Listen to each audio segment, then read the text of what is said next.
Fala, crente! Seja muito bem-vindo a mais um episódio do podcast Atos 242. No episódio de hoje, nós vamos estudar 3 capítulos de Gênesis, Gênesis 16, 17 e 18. Vamos aprender sobre Agar e Ismael, sobre o anjo do Senhor e 2 encontros que Abraão teve com Deus. Aqui é o Pedro Henrique, diretamente de Teresina, Piauí. E vamos para o episódio? Não, calma. Não seja tão apressado, eu tenho alguns recados para te dar. O primeiro deles é que nós vamos começar uma série nova de episódios aqui no podcast, chamados Reflitões, que são reflitões, pequenas viagens, pequenas ponderações a respeito de alguns textos bíblicos. Provavelmente essa será uma série de episódios quinzenal e ela vai começar sexta-feira agora, dia 17/4. Além disso, o meu outro recado é que agora nós temos 2 redes sociais, um canal no YouTube e um Twitter. No YouTube você vai encontrar, se você buscar por Atos 242. A priori, nós vamos colocar apenas os podcasts lá, mas se surgir alguma coisa, eu vou te avisar. Já no Twitter, você vai nos encontrar se você procurar por Atos 242 Podcast. Atos 242 Podcast. Nos procure lá, eu vou avisar quando sair um episódio novo, quando houverem novidades, mudanças, enfim. Lá vai ser um canal que também você vai poder enviar suas dúvidas. Então, segue a gente no Twitter, procura a gente no YouTube e se empolga, porque o episódio de hoje está sensacional. O episódio de hoje vai ser um azeite derramado sobre sua cabeça, meu filho, minha filha. Fica aí e eu falo com você depois do episódio. Amém. Amém? Glória a Deus. Então, gente, a gente está no segundo módulo do panorama bíblico, né? Que é esse curso que a gente está fazendo. E a gente está estudando os patriarcas. Eu acho que está com 2 aulas que a gente está estudando Abraão. Essa aula a gente vai continuar estudando a vida de Abraão. E se Deus quiser, na próxima aula a gente encerra a vida de Abraão. E aí, para a gente começar, eu queria que vocês abrissem a Bíblia em Gênesis capítulo 16. A gente vai ler um pouquinho a partir daqui. Só recapitulando o que está acontecendo. A gente começou a estudar Abraão, viu a vida dele, viu que ele tinha sido escolhido por Deus. Começamos a estudar a aliança e a promessa que Deus tinha com a vida com Abraão. A gente viu a promessa de Melquisedeque, a bênção, na verdade, de Melquisedeque sobre a vida de Abraão. E terminamos com Deus no capítulo 15, reforçando a promessa, reforçando aquilo que ele já vinha falando a Abraão nos últimos capítulos. E a partir de agora, a gente vai ver um pouquinho do desenrolar da promessa de Deus sobre a vida de Abraão e o encontro de Abraão com 3 anjos, né? Aliás, com 2 anjos. Então vamos lá, Gênesis 16. Fala assim: Ora, Sarai, mulher de Abraão, não lhe dava filhos, tendo, porém, uma serva egípcia, por nome Agar. Disse Sarai a Abrão: Eis que o Senhor me tem impedido de dar à luz a filhos. Toma, pois, a minha serva, e assim me edificarei com filhos por meio dela. E Abrão anuiu ao conselho de Sarai. Então Sarai, mulher de Abraão, tomou Agar, egípcia, sua serva, e deu-a por mulher a Abrão, seu marido, depois de ter ele habitado por 10 anos na terra de Canaã. Ele a possuiu e ela concebeu. Vendo ela que havia concebido, foi sua senhora por ela desprezada. Disse Sarai a Abrão: Seja sobre ti a afronta que se me faz a mim. Eu te dei a minha serva para possuíres. Ela, porém, vendo que concebeu, desprezou-me. Julgue o Senhor entre mim e ti. Respondeu Abrão a Sarai: A tua serva está nas tuas mãos. Procede segundo melhor te parecer. Sarai humilhou-a e ela fugiu de sua presença. Tendo-a achado o anjo do Senhor, junto a uma fonte de água no deserto, juntou a fonte no caminho de Sur. Disse-lhe: Agar, serva de Sarai, de onde vens e para onde vais? Ela respondeu: Fujo da presença de Sarai, minha senhora. Então lhe disse o anjo do Senhor: Volta para tua senhora e humilha-te sob suas mãos. Disse-lhe mais o anjo do Senhor: Multiplicarei sobremodo a tua descendência, de maneira que, por numerosa, não será contada. Versículo 11. Disse-lhe ainda o anjo do Senhor: Concebeste e darás à luz um filho, a quem chamarás Ismael, porque o Senhor te acudiu na tua aflição. Ele será entre os homens como um jumento selvagem. A sua mão será contra todos, e a mão de todos contra ele, e ele habitará fronteiro a todos os seus irmãos. Então ela invocou o nome do Senhor que lhe falava. Tu és Deus que vê. Pois disse ela: Não olhei eu neste lugar para aquele que me vê. Por isso, aquele povo se chama Beer-Lahai-Roi. Está entre Cádiz e Bered. Agar deu à luz um filho a Abrão, e Abrão a seu filho que lhe dera a Agar. Chamou-lhe Ismael. Era Abrão de 86 anos, quando Agar lhe deu à luz a Ismael. Até aí. Aí eu queria que vocês destacassem algumas coisas importantes nesse versículo. Nesse versículo não, nesse capítulo. Primeiro, no versículo 1 diz assim, uma serva egípcia. Destaca aí, serva egípcia. Depois, fala que no versículo 3, ele havia habitado por 10 anos na terra de Canaã. Destaca isso também. E por fim, no versículo 7, fala que ela encontrou o anjo do Senhor. Destaca a expressão, o anjo do Senhor. Por fim, destaca o versículo 12 inteiro. O que eu vou falar sobre esse capítulo está nesses três, deixa eu ver, 1, 2, 3, 4 versículos, tá bom? Então vamos lá, vamos começar. Primeira coisa, é importante você perceber uma coisa. Escritor judeu gosta de repetir as coisas. Se tu olhar no Antigo Testamento, muitas vezes você vê que ele repete uma mesma expressão. Às vezes dentro do mesmo versículo ou dentro do mesmo capítulo ele repete várias vezes. Ele quer te chamar a atenção para isso. E o que é que ele repete nesse capítulo 2 vezes, e eu acho importante chamar a atenção? É a natureza da serva. Ela é de onde? Egito na Bíblia significa mundo. Então por que a Bíblia está chamando a atenção? Porque presta atenção, eu falei para vocês destacarem no versículo 3, que ele tinha passado 10 anos. Passou 10 anos desde que Deus deu a primeira revelação para Abraão sobre o que ele se tornaria, sobre a promessa. Faz 10 anos que Abraão ouviu isso aqui, sai da tua terra, da tua parentela e da casa de teu pai e vai para a terra que te mostrarei. Faz 10 anos que ele ouviu essa promessa e até agora ele não tem filho. Nem ele, nem Sarai. E outro detalhe importante, antes da gente entrar na história de Abraão, no capítulo 11, a palavra já diz que Sara é estéril. Talvez ela não saiba ainda. E eu vou dizer por que eu acho que ela não sabia, só descobriu lá na frente que ela não ia ter filho. E aí o que é que acontece? Tem 10 anos que eles ouviram a promessa. Tem 10 anos que não aconteceu. E eu falei para vocês que no capítulo 12, Abraão vai para o Egito, e eu disse, o Egito representa mundo. E aqui, ele veio do Egito com uma pessoa, com Agar. Se ele esteve no Egito e tem uma serva egípcia, provavelmente ela está acompanhando ele desde quando ele esteve no Egito. Até porque a palavra diz que ele saiu com muita coisa, né?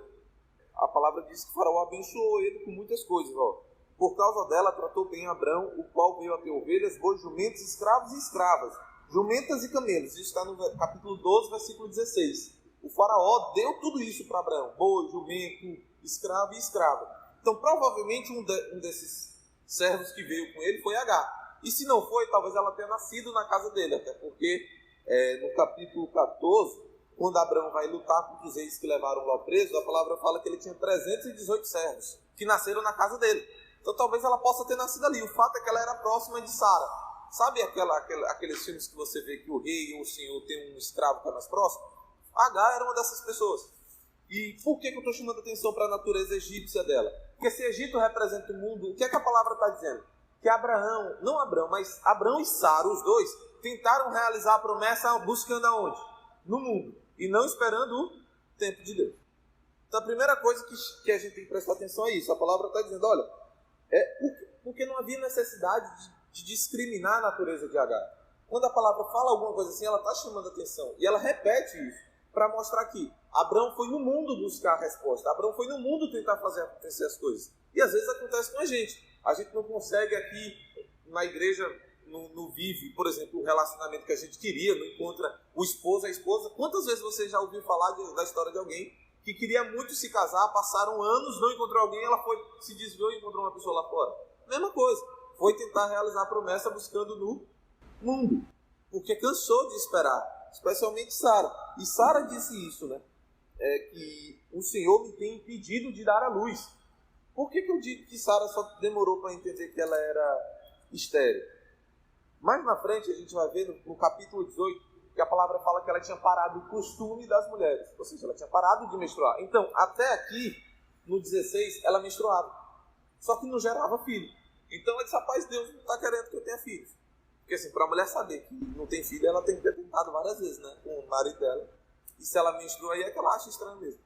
E então, ela talvez não soubesse, tenha caído a ficha aqui, ó, Deus não está me deixando ter filho, então a gente não vai viver a promessa da descendência numerosa.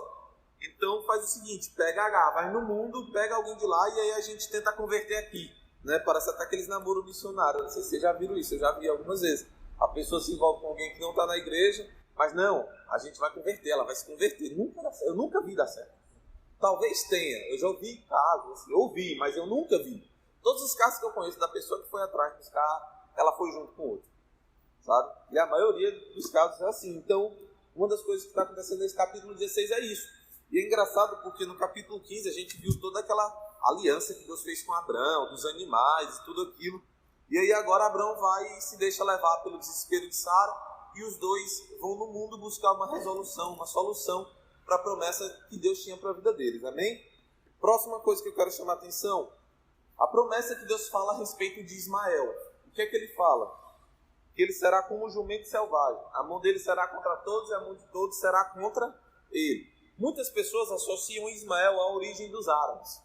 E se for ver qual o povo que mais tem conflito territorial no mundo hoje, são os árabes. Conflito com Israel. E é engraçado, né? Porque diz assim, ó, será contra todos, ele habitará fronteiro a todos os seus irmãos. Abraão teve Isaac depois. Isaac era irmão de Ismael, meio irmão, mas eram irmãos. E onde é que moram os árabes? Na fronteira com Israel. Tudo que Deus falou que ia acontecer, aconteceu depois, certo? Outra coisa que eu quero chamar a atenção é o versículo 13, que é H falando a respeito de Deus. E aí eu vou falar depois só sobre o anjo do Senhor. Por que eu quero chamar a atenção para o versículo 13? Porque é uma revelação pessoal de Deus para H. Presta atenção, H era escrava de Abrão, tudo bem? Então assim, imagina que H era como se fosse uma criança, que você leva todos os dias para a igreja. Talvez a criança, talvez não, por muitos anos, a criança vai seguir a tua crença porque é você que está levando ela. É você que põe ela na escola dominical, é você que leva ela para os cultos, é você que ensina a orar. Então, por muito tempo, ela não está seguindo a Deus, ela está seguindo você que segue a Cristo.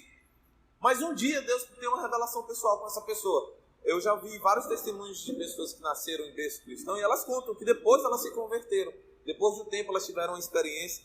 Esses dias eu ouvi um podcast sobre Jonathan Edwards, que é um pregador avivalista lá do século, acho que é 16, 17, nos Estados Unidos. Que o pastor já até mencionou que ele escreveu um sermão quando era bem novinho, e quando ele foi pregar depois do sermão, tipo, a igreja tremia, e as pessoas tinham medo de ir para o inferno. O sermão é Os Pecadores nas Mãos de um Deus Furioso. E aí, eu ouvindo o podcast sobre a vida dele, eles falaram que ele nasceu, o avô era pastor, o pai era pastor, mas ele disse que só se converteu adolescente.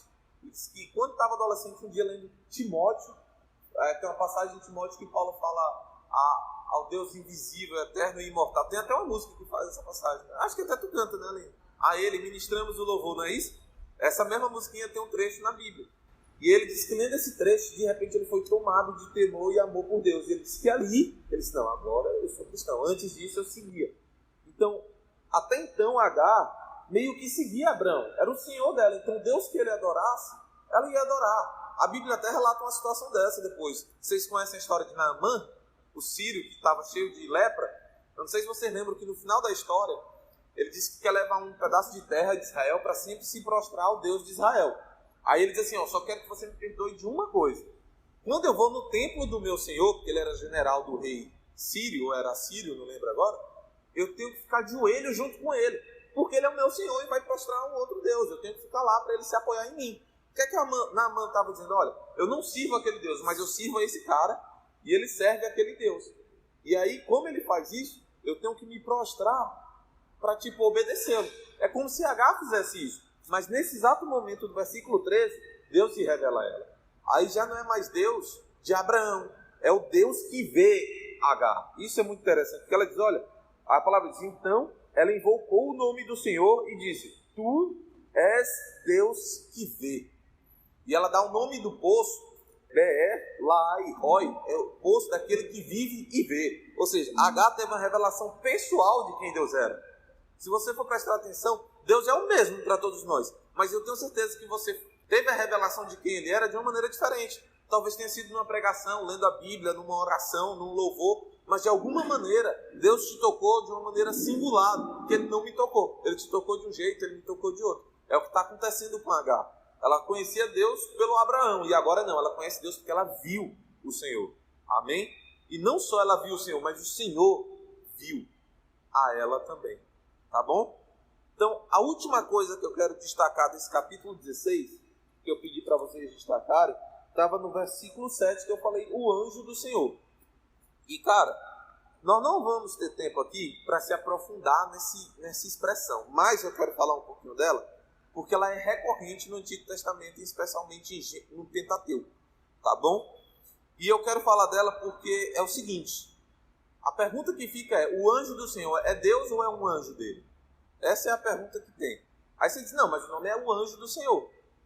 Mas aí eu quero mostrar algumas passagens para vocês verem como é meio confuso quem é esse cara, que ele aparece diversas vezes. Inclusive, tem uma passagem no Novo Testamento que eu acho que um dos motivos dela estar escrita é para combater uma crença em relação ao anjo do Senhor, tá bom? A gente vai ver tudo isso, mas antes, eu só quero destacar que a promessa que Deus faz para Agar é muito semelhante à promessa que estava sobre a vida de Abrão. Por que eu estou dizendo isso? Porque no versículo 10 do capítulo 16, Deus fala assim, ó, disse-lhe mais o anjo do Senhor, multiplicarei sobremodo a tua descendência, de maneira que por numerosa não será contada. Quem já ouviu uma promessa como essa? Abraão. O que é que Deus fala? Conta as estrelas do céu.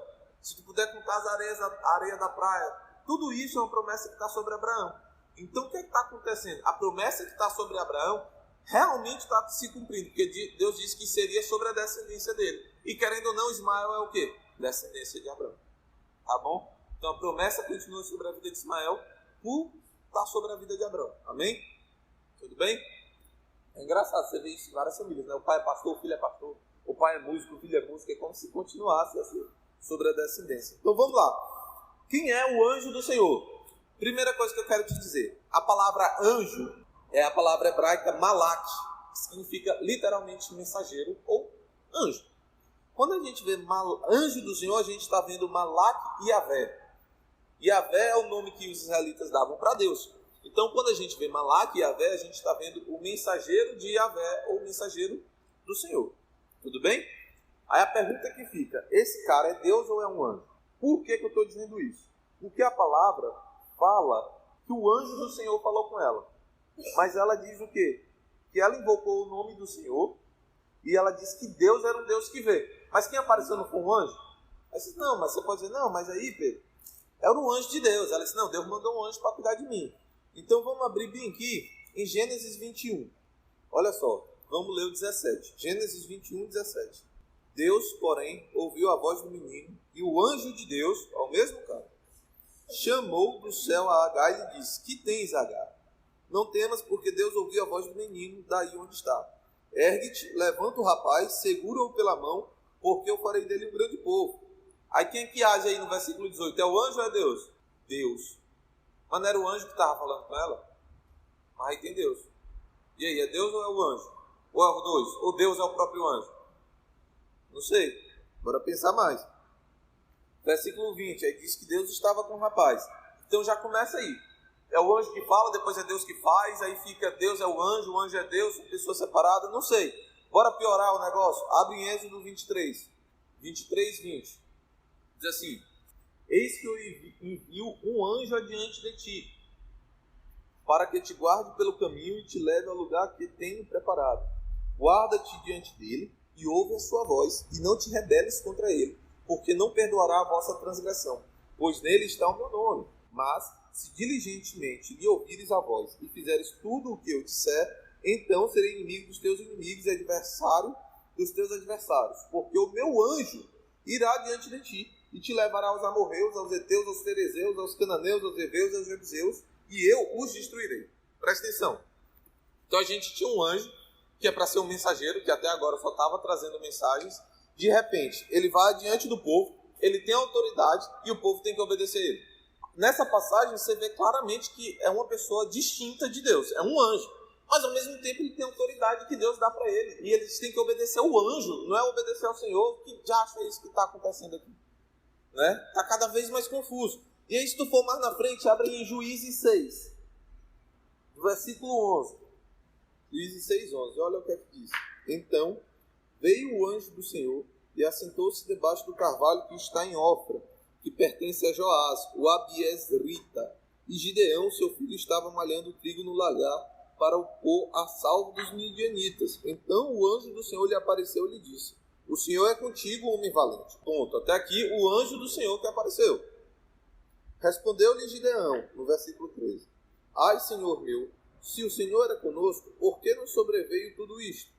E que é feito de todas as suas maravilhas que nossos pais nos contaram, dizendo: não nos fez o Senhor subir do Egito, porém, agora o Senhor nos desamparou e nos entregou nas mãos dos midianitas. Versículo 14, olha o que está escrito. Então se virou o Senhor. Não era o anjo que estava falando com Gideão? De repente não é o Senhor que apareceu? Pois é, aí começa o negócio. Deus é o anjo, quem não é? Então, existem várias teorias a respeito desse cara, tá bom? Existem algumas teorias. Mas ao que tudo indica, parece que Deus e o anjo são figuras intercambiáveis. Às vezes é o anjo mensageiro, às vezes é o próprio Deus que vem e fala com a pessoa. Dizem que o anjo do Senhor é uma das manifestações não é uma das manifestações, faz parte do conjunto de manifestações que a gente denomina de teofania, que é a aparição de Deus na Terra. O próprio Deus aparece na Terra. Muitas pessoas encaixam o anjo do Senhor nesse tipo de manifestação. Algumas pessoas têm, uma das teorias mais aceitas é que ele é uma figura humana que ao mesmo tempo é e não é Deus. Como assim? Tem momentos que é um anjo mensageiro, tem momentos que é o próprio Deus que aparece ali. O fato é que ninguém tem uma teoria fechada que consegue provar por A mais B quem é esse cara. O fato é que ele aparece diversas vezes. E muitas vezes é o mensageiro e muitas vezes é o próprio Deus. Como vocês viram na passagem de Gideão. A palavra diz que ele aparece no carvalho, mas depois Gideão fala com ele e depois quem vira é Deus. Já não é mais o anjo que está falando. E se tu for pegar a palavra Senhor, eu não olhei a passagem de Gideão, mas as outras, todas elas, a palavra Senhor no hebraico é Yahvé, que é o Deus, mesmo Deus, nosso Deus. Que é o nome dele, que ele se apresenta para Moisés em Êxodo 3. E aí fica complicado da gente dizer, mas a teoria, uma das mais bem aceitas, vamos dizer assim, é que ele é uma figura humana que ao mesmo tempo é e não é Deus. De qualquer maneira, é um exemplo claro de que Deus atua diretamente na história. Porque ele aparece através desse anjo, dando direções, falando, orientando, chamando as pessoas, amém? O anjo age não só como Deus, mas em nome de Deus. Em Êxodo 23 ele está agindo como Deus, ele vai à frente, ele protege, o povo tem que obedecê-lo. Mas muitas vezes ele é só um mensageiro, como em Agar, que ele chega trazendo uma mensagem, como em Gideão, que ele traz uma mensagem. Então, é um mensageiro do Senhor, tudo bem? E existem algumas outras teorias, e aí eu quero falar delas, porque tem uma delas que eu acho que é a referência de Hebreus, do livro de Hebreus. Vamos lá. Primeira teoria a respeito do anjo do Senhor, fora essa que eu falei dele ser Deus ao mesmo tempo e não ser, é que ele seria Miguel. Tem Miguel, o arcanjo que aparece lá em Daniel? Pronto, algumas pessoas dizem isso. Não, é Miguel, o alto, que lá em Daniel fala que ele é um dos príncipes, né, e tal. Outra teoria é um negócio chamado Metatron. Isso é uma teoria judaica, tá? Não é uma teoria cristã, não. Lembra de Enoque, que foi arrebatado? Lembra? Então, algumas pessoas defendem, mas judeus, tá? Não dentro do cristianismo, que Enoque teria recebido um corpo angelical. E que esse anjo do Senhor seria Enoque falando com o povo. Mas é uma teoria judaica. O nome disso é Metatron. Tudo bem? E uma outra teoria, já dentro do cristianismo, afirma que esse anjo do Senhor seria Jesus pré-encarnado. Ou seja, Jesus antes de virar carne, que apareceria e falaria com o povo. As pessoas se apoiam disso falando o quê? A passagem de Daniel, que aparecem 4 pessoas, né? Sadraque, Mesaque e Abednego, e mais uma pessoa com eles. Então muita gente diz, não, lá era Jesus, aqui é Jesus. A passagem que a gente vai ver daqui a pouco de Gênesis 18, que aparecem 3 homens diante de Abraão, a palavra deixa claro que 2 são anjos e 1 é Deus. Aí muita gente diz que Deus aí seria a figura do Filho, que é Jesus também pré-encarnado. Então essa é uma das teorias recorrentes, que o anjo do Senhor seria Jesus pré-encarnado. E aí, por que eu resolvi falar dessa? Porque eu queria que você abrisse em Hebreus, o livro de Hebreus, capítulo 1. E aí, a gente não vai ler porque é um pouco grande, mas só para você deixar a referência para você ver. Hebreus 1, do versículo 5 ao 14. Eu não sei se tua Bíblia tem os cabeçalhozinhos, a minha tem. E aí o cabeçalho já entrega o que vai vir aí. E aí se tu tiver bom, tu já vê de cara. Na minha está escrito assim, ó, Cristo é o Filho, os anjos são ministros. Algumas têm Cristo é superior aos anjos. Alguma coisa assim. O que é que está nesses versículos de 5 a 14? São 10 versículos, mais ou menos. Está falando o seguinte, ele compara Cristo com os anjos. Por que o autor de Hebreus está fazendo isso? Porque existia uma teoria entre os judeus que Cristo seria um anjo encarnado. Por quê?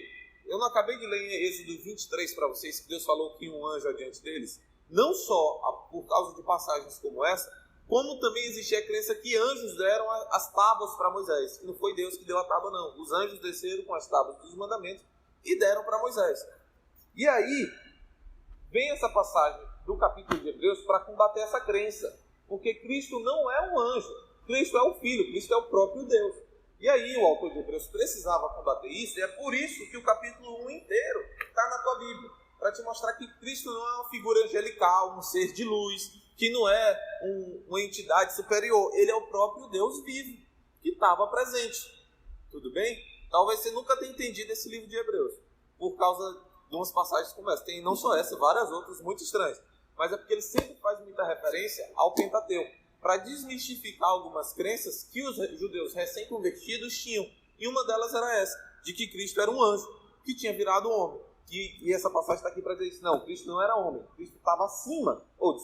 Cristo não era anjo, Cristo estava acima dos anjos, porque Ele criou os anjos. Ele é o próprio Deus.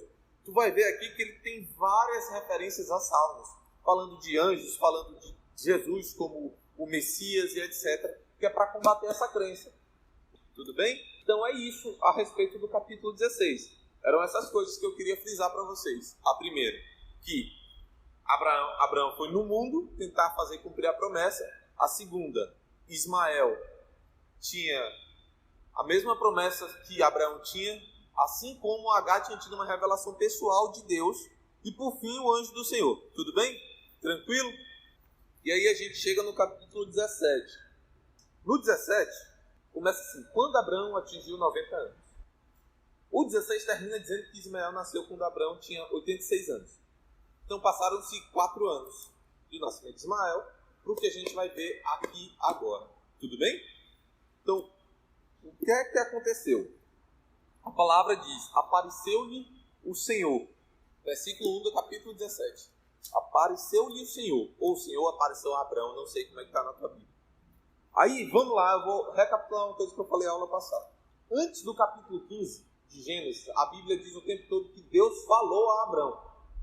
Deus falou. Aí eu disse o que, essa palavra falou, eu fui olhar no dicionário de concordância que eu tenho entre a palavra no português e o que ela é no hebraico, diz que é falar do que eu estou fazendo agora, falando com vocês, mas falar ao coração. Eu disse que eu tinha entendido o quê? É como se Deus tivesse falado a Abraão em oração. Deus falou no coração dele, Deus deu uma palavra para ele, mas Abraão nunca tinha visto o Senhor. Aí eu disse que no capítulo 15, no versículo 1, diz que o Senhor, a palavra veio numa visão. É a primeira vez que os olhos de Abraão contemplam o Senhor de alguma maneira. E eu falei que o capítulo 15 era importante porque era a fundamentação, né? Era a concretização da aliança que a gente tinha entre Abraão e Deus. Então, depois do capítulo 15, a gente está vendo mais uma vez em que Abraão vê o Senhor. Deus faz aparecer para Abraão. Já não é mais falando ao coração. Agora Abraão mudou, né? Como se ele tivesse alcançado um nível de intimidade a mais. Antes ele ouvia, sentia no coração, agora ele enxerga Deus. Deus aparece para ele. Tudo bem? Então no capítulo 17 a gente começa vendo que Deus apareceu para Abraão. E não só isso, a palavra apareceu, também foi olhar, é Raá no hebraico, que significa estar visível. Então Deus se fez visível para Abraão. Abraão enxergou o Senhor, tudo bem? E Deus reforça a aliança que ele tem. E aí eu quero chamar a atenção para uma revelação progressiva de quem Deus é para Abraão e para a gente, que somos os leitores da Bíblia hoje, né? Porque Abraão não era leitor, ele viveu aquilo tudo. A gente está lendo e Deus está se revelando a cada página da Bíblia. E eu quero chamar a atenção para essa revelação progressiva dele. Porque Deus vai se revelando ao longo de todas as Escrituras para chegar em Apocalipse e a gente enxergar ele como noivo, como Senhor e Salvador, tudo bem? Então, eu quero fazer uma breve recapitulação. Primeira, em Gênesis 1, a palavra que descreve Deus é Elohim, que é um termo genérico. Então, a primeira parte da revelação é que existe um Deus. Existe um ser espiritual. Por isso que a palavra é Elohim, significa Deus, é um Deus genérico. Você não sabe quem é esse Deus, não é um Deus que é uma pessoa, é um ser espiritual. A palavra Elohim significa isso. Tanto é que ela significa não somente Deus, como anjos, como seres espirituais. É um termo mais genérico, Elohim. Tudo bem? É claro que, por exemplo, quando eu digo minha mãe, eu sei qual é a mãe que eu estou falando. Mãe é um termo genérico. Mas quando eu digo mãe, é aquela mãe. Quando o judeu está dizendo Elohim, ele está se referindo especificamente ao Deus dele. Mas o termo ainda é genérico.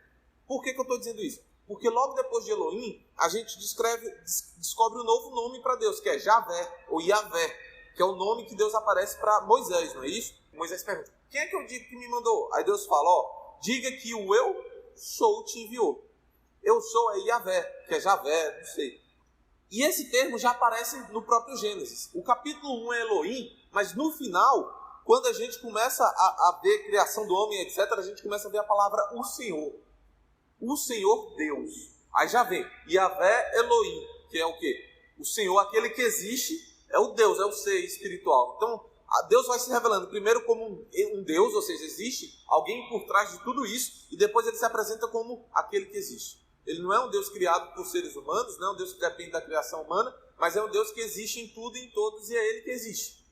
Não é alguém que criou. Ele já se apresenta como um Deus que existe. E dentro desse nome, Deus que existe, ele se apresenta a Noé e a Abrão de uma maneira de um Deus de aliança. Se você for ver as duas aparições que Deus tem para Noé, no final da vida de Noé, é uma aliança que ele faz. E no início da vida de Abraão, é outra aliança. Então você sai de um Deus que é genérico, para um Deus que é, ele que criou todas as coisas, a palavra fala que tudo existe por causa dele, por meio dele, não é isso? E aí você entende que esse Deus que criou todas as coisas, e é o Senhor de tudo, e existe antes de tudo e de todos, é um Deus que faz alianças. Tudo bem? Isso tudo dentro do nome Yavé. Só que, você chega no capítulo 15, 16, e o que é que eu falei para vocês? Deus se revela pessoalmente a Agar. Então a gente sai de um Deus genérico, um Deus de aliança, que parece até impessoal, né? Quando você fala aliança, contrato, assinado, para um Deus que é pessoal. Ele é personal, literalmente, assim. Porque ele se revela a cada um de uma maneira íntima e profunda. Como eu disse para vocês, Deus me tocou numa pregação, talvez ele tenha te tocado numa outra coisa. Mas Deus se revela a cada um de uma maneira singular. É o mesmo Deus, é o mesmo Evangelho, mas cada um recebe uma revelação única a respeito disso. E com H, Deus dá uma amostra disso, de um Deus de uma revelação pessoal para cada um, tudo bem? E aí a gente chega no capítulo 17, no versículo 1, que Deus se apresenta assim, eu sou o Deus Todo-Poderoso. E aí é uma outra parte da revelação progressiva. E aí ele já não é mais um Deus genérico, não é só mais um Deus de aliança, é um Deus de revelação pessoal, mas é um Deus poderoso para fazer cumprir a revelação que ele tem a teu respeito. E é por isso que ele se apresenta assim para Abraão, tudo bem? Acho que Abraão precisava lembrar da aliança, porque no 16 ele foi para Agar tentar fazer cumprir a promessa, aí Deus aparece de novo dizendo, não, eu sou o Deus Todo-Poderoso, que eu tenho uma aliança com você, amém? Então, é o El Shaddai que aparece aqui, tudo bem? Então, vamos dizer assim, mais uma peça do quebra-cabeça de quem é Deus, que é o Deus poderoso que faz cumprir a aliança, amém? Outra coisa importante no capítulo 17 é que Deus promove duas mudanças de nome nesse capítulo. A de Abrão e a de Sarai. Abrão vira Abraão e Sarai vira Sara. Tá? Abrão significa pai exaltado, Abraão, pai de multidões. Então Deus está alinhando a identidade de Abraão com quem Deus fez ele ser. Tudo bem? Tranquilo? E Sarai virou Sara. E aí eu vou dizer para vocês que eu fiquei meio confuso nessa parte, porque é o seguinte. Quando eu fui pesquisar o significado original dos nomes, Sarai era princesa. E Sara era mãe governadora. Mas aí eu já vi em outros lugares o contrário, que Sarai era mãe governadora e Sara era princesa. Aí eu não sei, mas de fato um é princesa, o outro é mãe governadora. Aí vocês vão atrás da fonte de vocês. Algumas coisas importantes. Do versículo 9 até o 14, a gente vê o seguinte, que Deus instituiu a circuncisão, que é uma marca visível do pacto de Deus com o povo. Tudo bem? Eu já vi algumas pessoas falando, e eu discordo disso, que no Novo Testamento o batismo representa a circuncisão.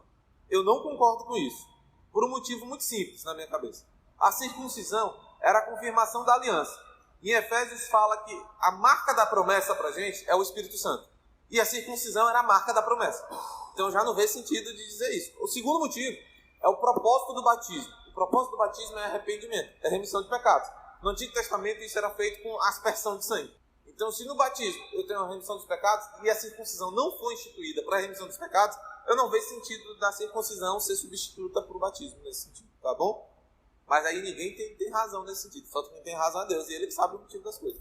Mas assim, se a circuncisão era a marca de um pacto, e Efésios diz que a marca da promessa é o Espírito Santo, não faz sentido eu dizer que é a circuncisão, tá bom? E aí você pode até se perguntar, mas por que eu não me circuncido mais se eu sou povo de Deus hoje e a circuncisão era para o povo de Deus? Aí a gente vai abrir em Romanos. Vamos lá. Explicar por que a gente não faz mais a circuncisão. Assim, se você quiser circuncidar seu filho, você pode, mas aí não é por causa religiosa, é por uma questão de saúde mesmo, tá? Porque assim, a obrigatoriedade da circuncisão era com o judeu. E aí eu quero mostrar em duas passagens para vocês. Romanos 2, versículo 25. Diz assim: porque a circuncisão tem valor se praticares a lei. Se és, porém, transgressor da lei, a tua circuncisão já se tornou incircuncisão. Se, pois, a incircuncisão observa os preceitos da lei, não será ela, porventura, considerada como circuncisão? E, se aquele que é incircunciso por natureza cumpre a lei, certamente ele te julgará a ti, que não obstante a letra e a circuncisão, és transgressor da lei. Porque não é judeu quem o é apenas exteriormente, nem circuncisão a que é somente na carne. Porém, no versículo 29 do capítulo 2 de Romanos, porém, judeu é aquele que o é interiormente, e circuncisão a que é do coração, no espírito, não segundo a letra, e cujo louvor não procede de homens, mas de Deus. Então, o que é que Romanos está dizendo? Olha, a circuncisão não vale de nada se ela não for no coração. Especialmente o capítulo 2 de Romanos. Romanos é uma carta muito interessante, porque às vezes Paulo combate, escreve às vezes para o gentio, às vezes ele escreve para o judeu ao longo da carta. E essa é uma passagem que Paulo está falando diretamente para o judeu, porque qual era o problema, um dos problemas na igreja de Romanos? Os judeus às vezes se achavam superior aos que não eram judeus. E aí Paulo está dizendo, olha, você está se gabando da circuncisão, mas ela não vale de nada se não houver uma mudança no coração. Aí ele está dizendo, não adianta ter, você mostrar exteriormente que aceitou a Cristo, se no teu coração não tiver ocorrido a mudança. Então, trazendo para o nosso dia, para o contexto, não adianta eu vir para a igreja se meu coração não mudou. Por que a gente não faz mais a circuncisão? Porque Deus está olhando diretamente para o coração. E o pacto não está mais na carne, mas no espírito e no coração. Como eu disse, a marca da promessa está em Efésios. É o quê? É o selo, é o Espírito Santo. Tem até a música, né? Trazendo a arca, canta a marca da promessa? Pois é. Então, é o Espírito Santo que é a marca da promessa, não é a circuncisão, tá bom? Então você não precisa se circuncidar porque Deus está mandando. Você pode fazer por causa de saúde, operação de fimose, enfim. Tudo bem? E aí, depois, se você quiser ler em casa, Colossenses capítulo 2, do versículo 9 ao 15, vai tratar a mesma coisa, da circuncisão, tá bom? Da necessidade de uma circuncisão no coração, tá bom? É a marca de que você carrega Cristo. A circuncisão era a marca de que ele serviu a Deus. Tranquilo?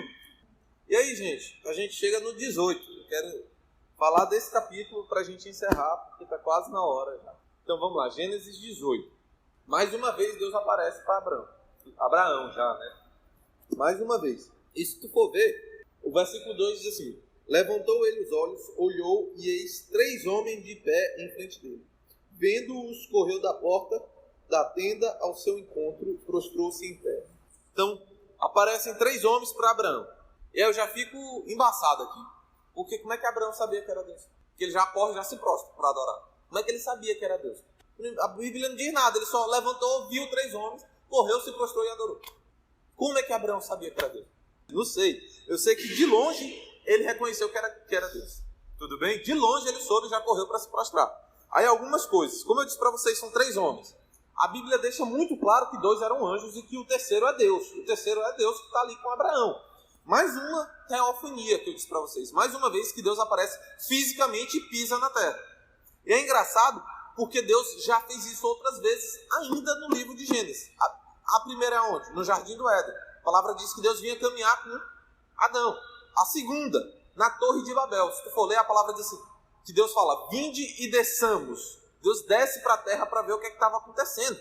E agora, no capítulo 17, no 15, Deus aparece como um fogo para Abraão. E no 17, a palavra diz que Deus apareceu de novo. E no 18, agora Deus está com uma forma física, humana, diante de Abraão. Isso é muito doido, né?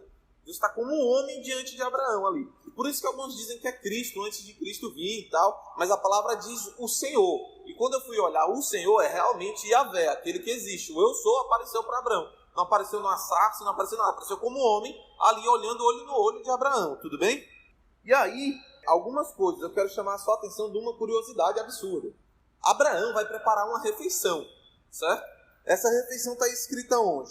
A partir do versículo 4 do capítulo 18 até o versículo 8. Abraão manda preparar uma refeição e a palavra descreve a refeição que ele está preparando. Sabe o que é engraçado? Se tu for olhar em Juízes capítulo 6, Gideão, não tem a passagem que eu li do anjo do Senhor? Gideão prepara quase a mesma refeição para o anjo do Senhor. E depois, quando Sansão ainda não era nem nascido, que o anjo do Senhor aparece para os pais de Sansão, os pais preparam uma refeição também muito semelhante para o anjo do Senhor. Qual é a justificativa disso? Eu não sei, mas tem com certeza alguma coisa aí, porque não pode. É a mesma refeição o tempo todo acontecendo, tem alguma coisa, eu não sei o que, mas é capaz de ter algo, tudo bem?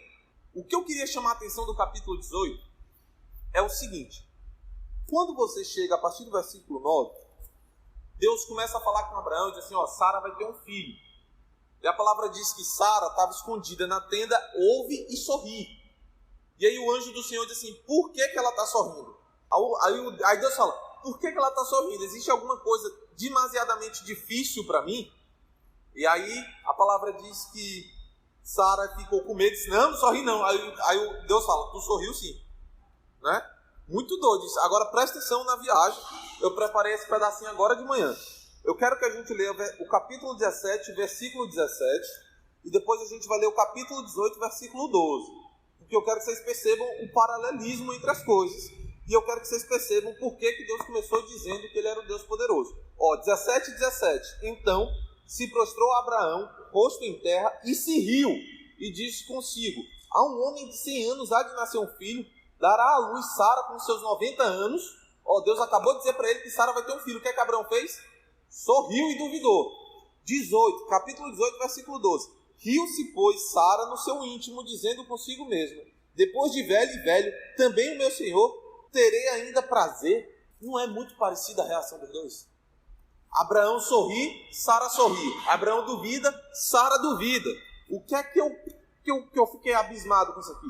É basicamente uma coisa que eu percebi. Até agora, Deus só revelou para Abraão a promessa. Deus só falou com Abraão. É Abraão que recebeu a visão, foi Abraão que viu. Nesse capítulo, Deus fala com Sara. Deus dá a revelação para Sara. Porque Abraão não seria pai sozinho. Abraão precisaria da mãe. Então a revelação do homem tem que estar dentro da mulher também. Porque até então, Abraão tinha revelação no coração e ele já sabia que Deus era poderoso e Abraão já sabia o que Deus ia fazer. A mulher não. A mulher só ouvia, mas aí Deus dá a mesma missão para ela agora. Agora Sara recebe a revelação e a visão de Deus que Abraão já tinha recebido. Por que talvez Sara não engravidasse? Não sei, estou conjecturando. Porque talvez ela não tinha tomado para si a promessa. Até então era Abraão que ia ter o filho. Tanto é que ela bota Abraão para ter filho com Agar. Por quê? Porque era ele que ia ser uma grande multidão. Era ele que ia ter muitos descendentes. Mas agora, Deus está dizendo, não é só Abraão não. Você vai ter um filho. Porque o que é que aconteceu na queda? A mulher perdeu a visão da missão dela em Cristo Jesus. Por que eu estou dizendo isso? Se tu voltar para Gênesis 1, versículo 27 até o 30, a palavra diz que Deus criou um homem e mulher, macho e fêmea os criou. Aí vem Deus dizendo assim, multiplicai-vos, dominai. Aí Deus diz várias coisas, só que ele está dizendo para quem? Para o homem e para... Só que o que aconteceu? Os dois caíram. E agora, Deus vira para Sara e diz, não, mulher, ele é pai de multidões, mas todo pai, para ser pai, ele precisa de uma. Amém? Então não dá para o homem viver o propósito sozinho, se a esposa dele não estiver dentro dela, enraizado dentro dela, a visão e a promessa que está sobre a vida dele. Em Gênesis 3, Deus promete que o descendente da mulher. E qual foi a primeira coisa que eu disse para vocês quando a gente começou a estudar Abraão? No capítulo 11, fala o quê? No versículo 30, Sarai era estéril, não tinha filhos. O que está acontecendo aqui? A promessa de Gênesis 3 encontrou um beco sem saída, porque chegou numa mulher que não tem filhos. E o filho que Abraão tem com Agar não é a resposta, porque Deus disse que ele vai ser contra todo mundo e todo mundo contra ele. E a palavra em Gênesis 3 diz que ele era um cara que ia triunfar sobre a serpente. Então, quando chega agora, Deus olha e diz assim, não, peraí, a promessa está viva, está aqui com Sara. Porque ela precisa gerar. Porque o cara que vai pisar a cabeça da serpente, ele vem pela mulher. Então aqui precisa ter uma mulher que gere filho, para que continue a descendência até chegar em Cristo Jesus, amém? Outra coisa que eu queria chamar a atenção é o versículo 11, porque diz assim, ó, Abraão e Sara eram já velhos, avançados em idade, e a Sara já lhe havia cessado o costume das mulheres, ou seja, ela tinha entrado na menopausa. Então Sara tinha perdido todas as esperanças, ela tinha tentado até com H, deu errado, ela tentou, não conseguiu. Agora o fio de esperança que ela tinha, morreu. Aí é que Deus aparece e fala, tem coisa demasiado difícil para mim? Está no versículo 14. Por que Deus está dizendo isso? Porque no capítulo 17, como é que Deus se revelou a Abraão? Eu sou o Deus Todo-Poderoso. E aqui Abraão duvidou e Sara duvidou e Deus disse assim, cara, eu sou o Deus todo, tem alguma coisa difícil? Por que a revelação de Deus é progressiva? Porque progressivamente ele vai se revelando como aquele que é na tua necessidade. Porque como é que ele aparece para Moisés? Eu sou. E depois todos os nomes dele são o quê? Eu sou a cura, eu sou a provisão. São todos Jeová, Rafa, todos eles são nomes que é eu sou alguma coisa. Todos eles é Deus dizendo que ele é o Deus que supre a necessidade. E aquele é o Deus Todo-Poderoso. Por quê? Para abrir o ventre de alguém que não podia ter vindo. Amém? Tudo bem? Por fim, queridos, para encerrar a aula, a gente entra então do versículo 16 até o 33 numa passagem muito interessante. Porque os anjos vão para Sodoma e Gomorra e Deus fica com Abraão. Olha só que doido, né? Os anjos vão para Sodoma e Gomorra e Deus fica conversando com Abraão. E aí é uma passagem super interessante porque os anjos vão e Deus fica.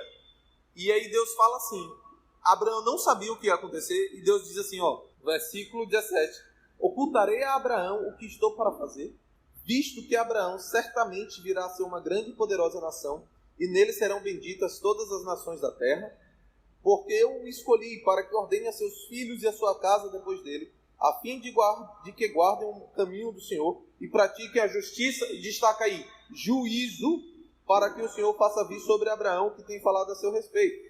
Disse mais o Senhor, com efeito, o clamor de Sodoma e Gomorra tem se multiplicado, e o seu pecado se tem agravado muito. Descerei e verei se de fato o que tem praticado corresponde a esse clamor, que é vindo até mim, e se assim não é, sabê-lo-ei. Engraçada essa passagem. Como é que Deus é todo poderoso, onipresente, onipotente e onisciente, e ele disse que precisa descer para conferir. Ele disse que precisa descer até a cidade para saber se é verdade o clamor. Isso é estranho, né? Não sei por que não, mas já está escrito. E aí a gente entra numa parte que Abraão fica intercedendo com o Senhor por Sodoma e Gomorra. Abraão está vivendo o que está escrito em Hebreus antes, né? O que é que está em Hebreus? Portanto, nos acheguemos ousadamente ou confiantemente ao trono da graça para que encontremos o quê? Misericórdia e mais alguma coisa em momento oportuno. Então Abraão tem coragem de chegar diante de Deus e interceder por Sodoma e Gomorra. Deus já vai dar o juízo. E aí eu não vou entrar muito nisso, mas eu quero chamar atenção para algumas coisas, que tem um paralelismo entre os versículos 16 e 21 com Gênesis 15, 16. O que está acontecendo aqui? A palavra diz que Abraão, os filhos dele serão instrumento de justiça e juízo. E apesar da gente achar que as duas coisas são iguais, elas não são iguais. Justiça para Deus é andar de acordo com os mandamentos dele. Juízo não é trazer à tona, mas é cumprir os decretos de Deus a respeito de alguma coisa. No sentido realmente de disciplina, de punição das coisas, tudo bem? Então quando Deus diz assim que os descendentes de Abraão serão instrumentos de justiça e juízo, eles vão andar conforme o mandamento de Deus e carregarão a vontade de Deus para as nações, tudo bem? E o que é que Deus fala de Sodoma e Gomorra? Que tem um clamor e que o pecado tem se agravado muito. Então vamos voltar aqui para Gênesis 15, versículo 16. Está dizendo assim, na quarta geração tornarão para aqui, porque não se encheu ainda a medida da iniquidade dos amorreus. O que é que está acontecendo em Gênesis 15? Eu falei que Deus já liberou sobre Abraão o quê? O êxodo. Deus falou, tua descendência vai para o Egito, vai virar escravo, depois eles vão voltar. E aí ele diz, por que eles vão demorar para voltar? Porque ainda não se encheu a medida de iniquidade. Eu disse que o quê? Isso era, vamos dizer assim, a quantidade de pecado daquele povo. Deus estava sendo longânimo e paciente e esperando atingir uma medida que ele diz, não, agora já não tem mais. E aí a família de Abraão voltava para a terra e carregaria o quê? A justiça e o juízo sobre os amorreus.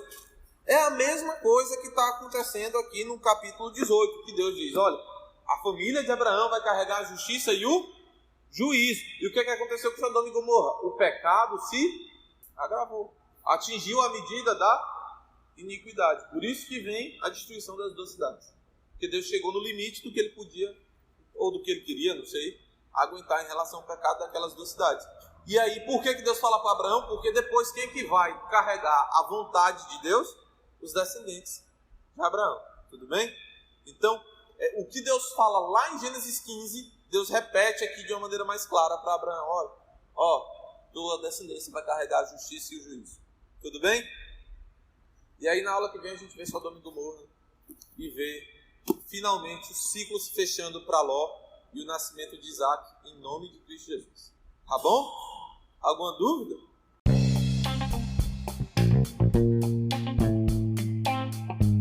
Espero que esse episódio tenha abençoado a sua vida. E se ficaram dúvidas, ou você quer mandar uma sugestão, enfim, se você quiser falar conosco sobre o episódio, envie um e-mail para atos242podcast@gmail.com.